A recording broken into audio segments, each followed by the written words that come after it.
What's up? What's happening? It's the Hoffman Show. We're on the Team 980. We're always live as well on the free Odyssey app. We are back streaming live on YouTube as well at the Team 980. Apologies to the YouTube audience for disappearing for a week. The show is not on YouTube when I'm not here, and I wasn't here last Monday through Wednesday.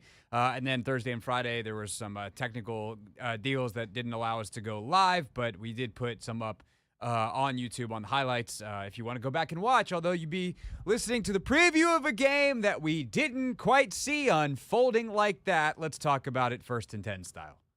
It's time to get the breakdown started. 1, 2, 3, First up, 10 observations. And just boom, put it right on the ground. It's 1st and 10. Oh, man. Number 1.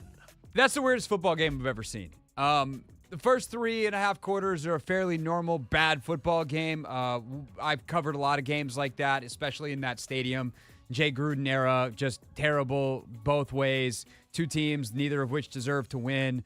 Just playing football nonsense back and forth. And eventually someone has more points at the end, in my experience, because of the time frame that I covered the team. Mostly it was the visitor. And then the last 5 minutes of that game, Jaden puts together a beautiful 2-minute drive. It looks like they're just going to steal the game. Obviously, the biggest steal comes off the Terry thing, and then all of a sudden, Seibert misses the kick. And there's just so much to chew on in so many facets of this game.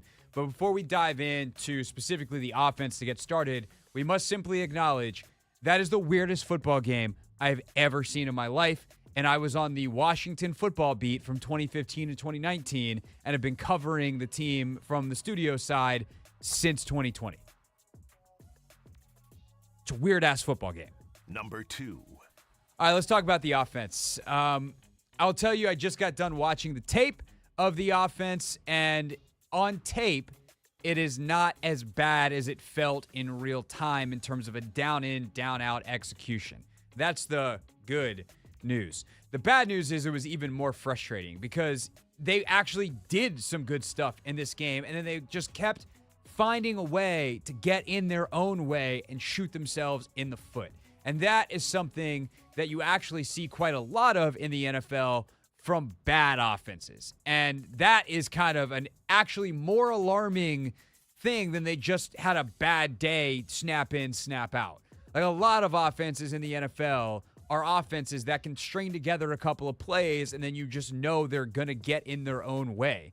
And we've actually talked about that quite a lot this year because on the early portion of the season, the Commanders had this luxury of not being one of those teams, while defensively, they could play a style that relied on the fact that a lot of the NFL is. A lot of the NFL, the Titans, who are going to be here next week, are like the ultimate version of this, where, they're probably going to make some plays. Down in, down out, they're actually will move the football in some decent chunks even. And then Will Levis will do one of the craziest quarterback things you'll ever see, or they'll take a sack or 6 sacks, or yesterday they actually took 8 sacks, and they will not ultimately be able to put up the points they need to win. They did yesterday against Houston, but by and large, that's how their season has gone. The Cowboys are kind of the same way. Eventually, they'll do something to screw it up.